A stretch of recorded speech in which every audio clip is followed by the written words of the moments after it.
तब भी गुरुकुल परंपरा में विद्यार्थी बालक पुत्र रहता था।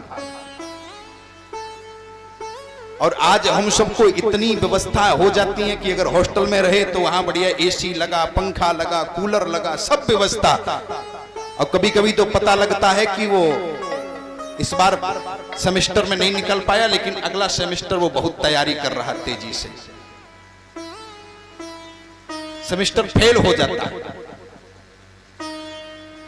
लेकिन उस समय जो परंपरा रही होगी, भारत ने जो इतिहास रचा शिक्षा पद्धति को लेकर, जो भारत का इतिहास है, संभवतः किसी कालगणना के अनुसार अगर देखा जाए, भारत का जो गौरव, जो अतीत अगर उस पर झांक कर देखा जाए, तो केवल और केवल अगर कहीं भारतीय संस्कार की पद्धति थी, शिक्षा पद्धति थी, तो केवल और केवल भारत में थी।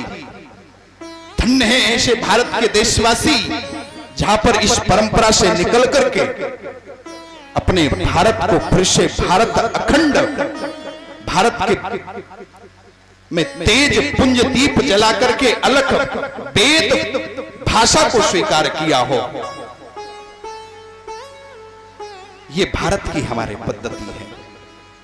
इसलिए रामचरितमानस जो हम सब करते हैं, सुनते हैं, कहते हैं, उस पद्धति में कहीं ना कहीं वास्तव में यह बात ध्यान में आती है कि जो व्यवस्था अगर रामचरितमानस दे सकती है, संभवतः कोई ग्रंथ क्या देगा। आप सहज पढ़िए, हर प्रश्न का उत्तर मिल जाएगा। क्योंकि मैं गुरुकुल परंपरा का हूं, तो मैं गुरुकुल की व्यवस्था जानता हूं। मैं वृंदावन में पढ़ता था, तो मैं जानता हूं कि क्या व्यवस्था होती है। सामान्य एक धोती लंगोटी लेकर के और एक कुर्ता, बस सालों उसमें प्रेस नहीं देखी जाती, और फिर भी रहते हैं। ये जो संस्कृत पाठशाला होते हैं, आश्रम होते हैं, संस्कारों की जो नींव पड़ती है, एक कथावाचक जब तैयार होता है, एक आचार्य तैयार होता है, तो 20 साल की तपस्या निकल कर आती है, तब जाकर के एक आचार्य, एक कथावाचक तैयार होता है। ये है गुरुकुल परंपरा। उस परंपरा के अधीन हमारा जीवन कैसा होगा, उस समय राम का जीवन कैसा होगा। हाँ, हो सकता है आज की इंग्लिश ना आती हो। मैं पिछली बार गया तो अजीत जी हमारे डीएम साहब खड़े थे और एसपी साहब तो फर्राटेदार इंग्लिश बोल रहे थे। हमने कहा भाई देखो, हमारा हिसाब किताब दूर का है। मैं गया था एक बार, पत्रकार वार्ता चल रही थी, तो फर्राटेदार इंग्लिश बोल रहे थे। तो ऐसे लोगों की भी आवश्यकता है कि भाई अब देखो, जो आधुनिक शिक्षा पद्धति है और जो पुरातन शिक्षा पद्धति में अंतर है, परंतु अगर हमारी कोई भाषा है तो संस्कृत भाषा से जो अलंकार, आज अगर इंग्लिश पढ़ने वाला व्यक्ति हिंदी बहुभाषी नहीं हो सकता, हिंदी का अर्थ नहीं निकाल सकता।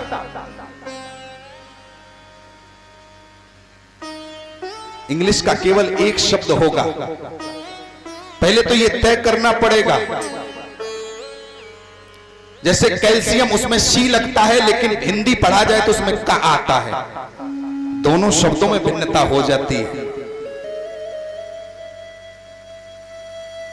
लेकिन हिंदी में अगर कार्य है तो कार कहा जाएगा, प्रेम है तो पा कहा जाएगा, भावना है तो भा कहा जाएगा। लेकिन इंग्लिश में अगर कोई अन्य शब्द है तो पता नहीं किस शब्द से कहां जुड़ जाए।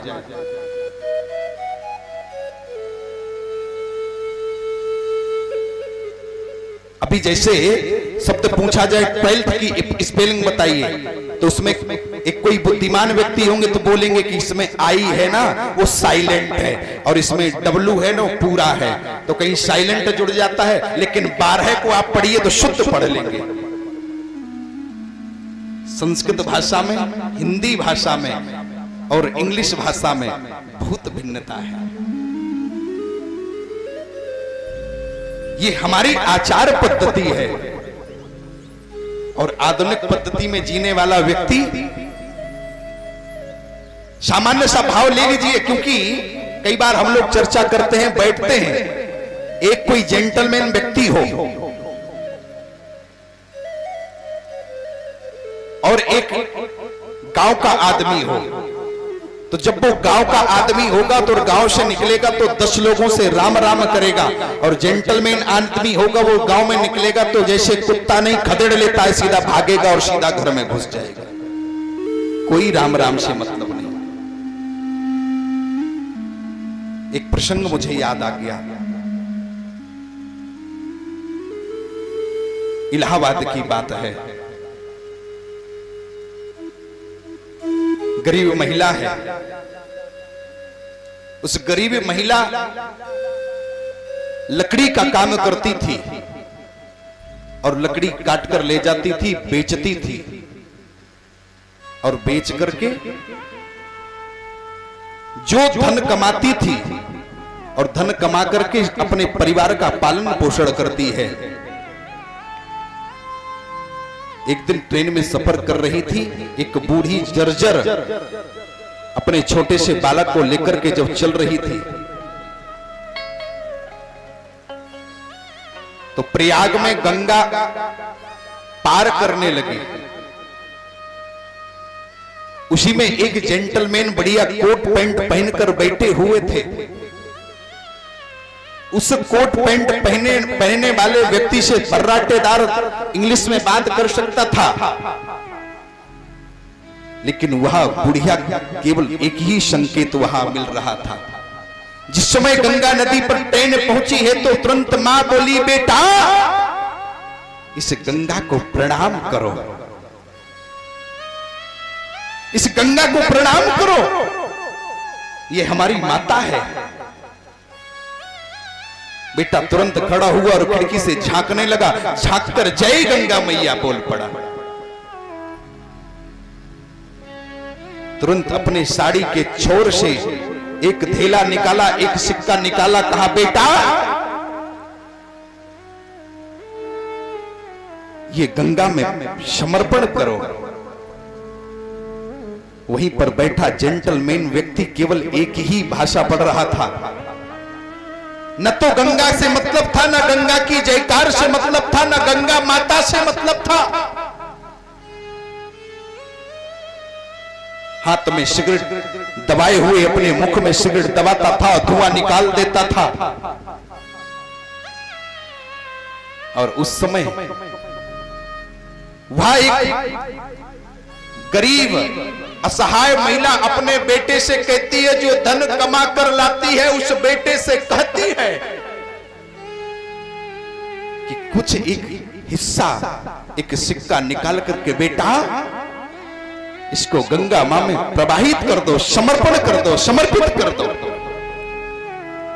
परंतु वही बैठा हुआ पढ़ा लिखा जेंटलमैन व्यक्ति अपने मुख से अपनी सिगरेट का धुआं निकालते हुए अंतिम क्षण में उस सिगरेट को वहीं पर उधर वो लड़का एक थैला, एक सिक्का उस गंगा को प्रवाहित करता है, गंगा में समर्पित करता है, और वही पढ़ा लिखा जेंटलमैन व्यक्ति अपनी मुख से जूती सिगरेट उस गंगा में फेंकता है। ये दोनों में हमारी भारतीय संस्कृति में और हमारी संस्कृति में ये भिन्नता है,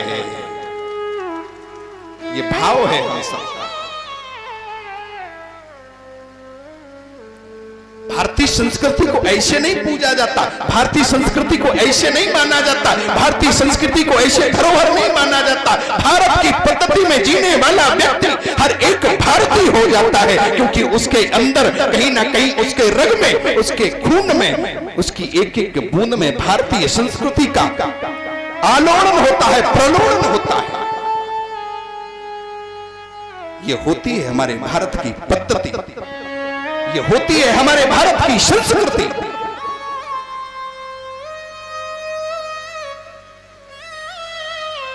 हम सबका धैर्य टूट जाता है कि नहीं नहीं, मैं भारत की पद्धति में, मैं आचार पद्धति पर, मैं पांडित्य कर्म पर, मैं भारतीय वेद पुराण को नहीं स्वीकारूंगा,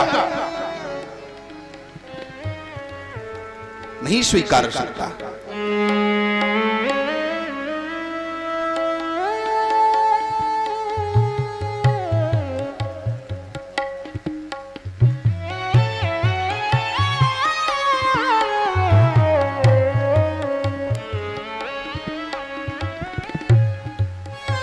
और भैया श्याम जी शर्मा जी के द्वारा परमादरणीय पूजनीय आचार्य श्री को अंग वस्त्र प्रदान करके सम्मान किया, हृदय से धन्यवाद। और आज हमारे बीच में बड़ी दूर से चल करके मुख्य अतिथि श्री रामेंद्र सिंह सेंगर, रामेंद्र सिंह बनाजी, जिला अध्यक्ष बीजेपी जी आज के मुख्य अतिथि हैं। मैं उनसे निवेदन करूंगा कि आप मंच पर पहुंचकर आचार्य जी को माल्यार्पण करें।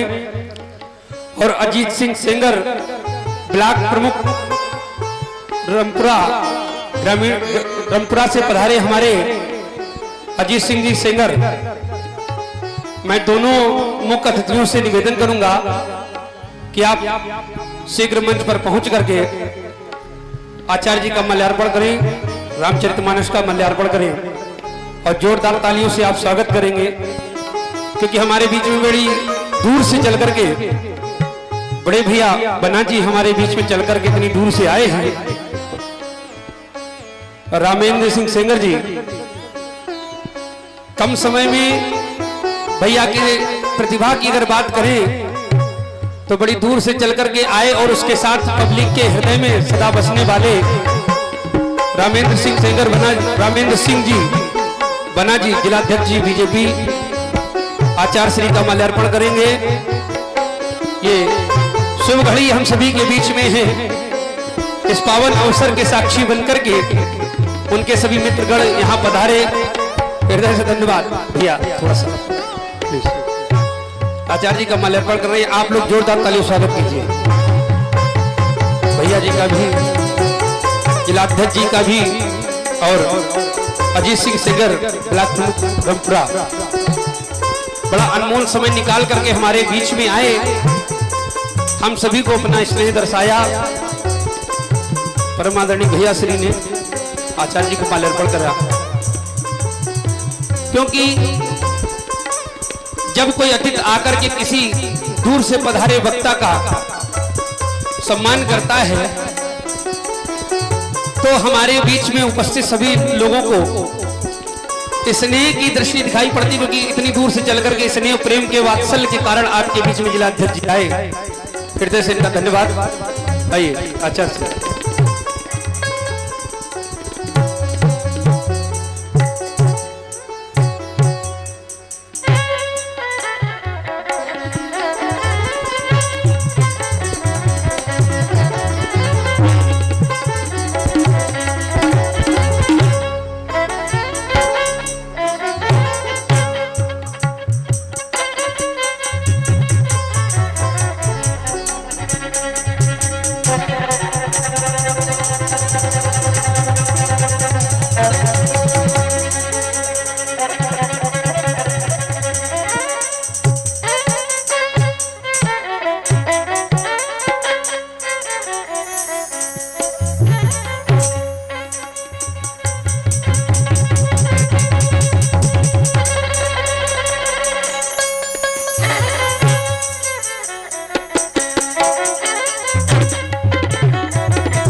भक्त वत्सल भगवान की जय।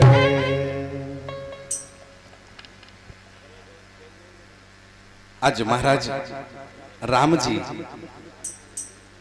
स्वयं गुरुकुल पहुंचते हैं